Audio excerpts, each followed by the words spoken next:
Bonjour à toi. Aujourd'hui, je vais te montrer comment ordonner des fractions qui ont le même numérateur. Alors, souviens-toi, le numérateur se situe en haut ici et en dessous, c'est le dénominateur.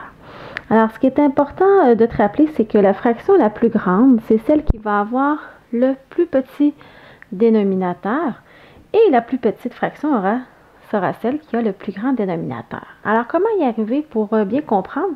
Ce que je vais faire, c'est que je vais te montrer trois stratégies différentes pour pouvoir savoir comment les ordonner en ordre croissant et en ordre décroissant. Alors, je vais y aller par le dessin, je vais y aller en travaillant les fractions équivalentes et je vais y aller aussi en travaillant la droite numérique. Alors, si je regarde les dessins ici, j'ai une demi, je l'ai dessinée, j'ai colorié donc une section sur les deux. Alors, je peux voir la grandeur de mon dénominateur, mes deux sections, mes deux parties équivalentes de mon dénominateur. Ici, un quart, mais j'ai mes 4 parties équivalentes de mon tout. Et un huitième, j'ai les 8 parties équivalentes de mon tout. Alors, avec le dessin, je suis capable de voir que les parties de mon dénominateur, les parties en tout qui sont séparées en 8, sont plus petites si je les compare à, par exemple, une demi où le dénominateur est plus grand. Donc, c'est ainsi que je peux savoir qu'un huitième, c'est plus petit qu'une demi. Donc, ça peut m'aider à faire justement mon ordre croissant et l'inverse aussi est bon au niveau de l'ordre décroissant. Un demi est beaucoup plus grand qu'un huitième lorsque je regarde les parties équivalentes de mon dénominateur. Donc, en combien de fois est séparée ma figure. Une autre façon aussi, ça va être de travailler au niveau des fractions équivalentes pour les mettre sous le même dénominateur et pouvoir ensuite les comparer et pouvoir les placer en ordre croissant ou décroissant. Alors, ce que j'ai fait ici, j'ai réécrit les fractions qu'on me demande de placer et je vais travailler la fraction équivalente. Alors, ce que je fais, c'est que je vais prendre mon 1 huitième, mon dénominateur 8 et je vais donc prendre ces fractions-ci, travailler ma fraction équivalente et je vais les mettre aussi en huitième pour pouvoir les comparer. Ça va m'aider. C'est un peu plus long, peut-être comme stratégie, mais ça peut peut-être t'aider à bien comprendre pourquoi je dis que 1 huitième est ma plus petite fraction au niveau du dénominateur. Alors, si j'ai une demi, je vais le mettre en huitième, je vais faire fois 4 en bas au dénominateur et fois 4 au numérateur, ça me donne 4 huitièmes. Je te rappelle que j'ai une capsule qui parle des fractions équivalentes si vraiment tu ne te souviens plus comment les faire. Ensuite, j'ai un quart que je veux mettre en huitième. Je fais donc fois 2 au dénominateur et fois 2 au numérateur. Ça me donne donc 2 huitièmes. Et un huitième va rester un huitième. Donc, je suis capable de voir qu'effectivement, un huitième, c'est ma fraction la plus petite, suivie de un quart ici. Si je le mets en fraction équivalente, ça donne 2 huitièmes. Et une demi, qui est 4 huitièmes, qui est ma fraction la plus grande. Donc, ça, c'est une autre stratégie pour t'aider à les placer en ordre croissant ou décroissant. Une autre façon, c'est d'utiliser la droite numérique où j'ai placé justement un huitième. Je suis capable de voir qu'un huitième, c'est ici. Je suis capable de voir que mon 1 quart, si je le mets en fraction équivalente, 2 huitièmes, c'est ici. Donc ici, j'ai mon 1 quart. Et finalement, j'ai une demi. Une demi, c'est 4 huitièmes. Une demi est placée ici sur ma droite numérique.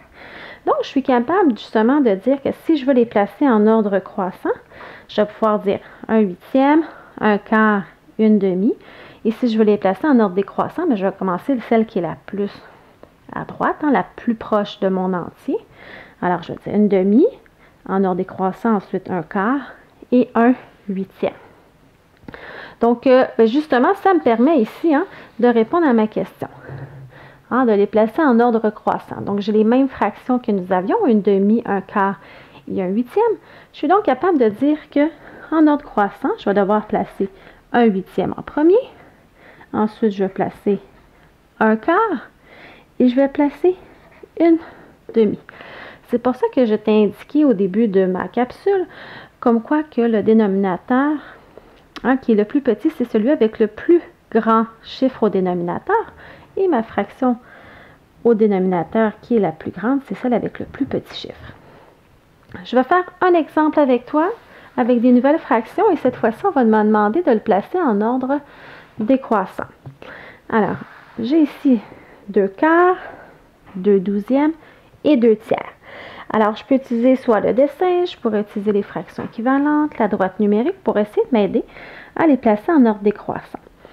Souviens-toi, si c'est en ordre décroissant, c'est la plus grande fraction au dénominateur qui ira en premier et j'irai vers la plus petite. Donc, la plus grande de mes fractions, mais c'est celle avec le plus petit chiffre au dénominateur. Alors, ça serait ici en 2 tiers.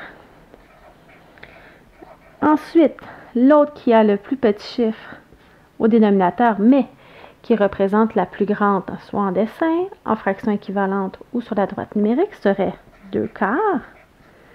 Et finalement, 2 douzièmes serait ma plus petite fraction au niveau du dénominateur. Donc, 2 douzièmes serait donc ma plus petite fraction.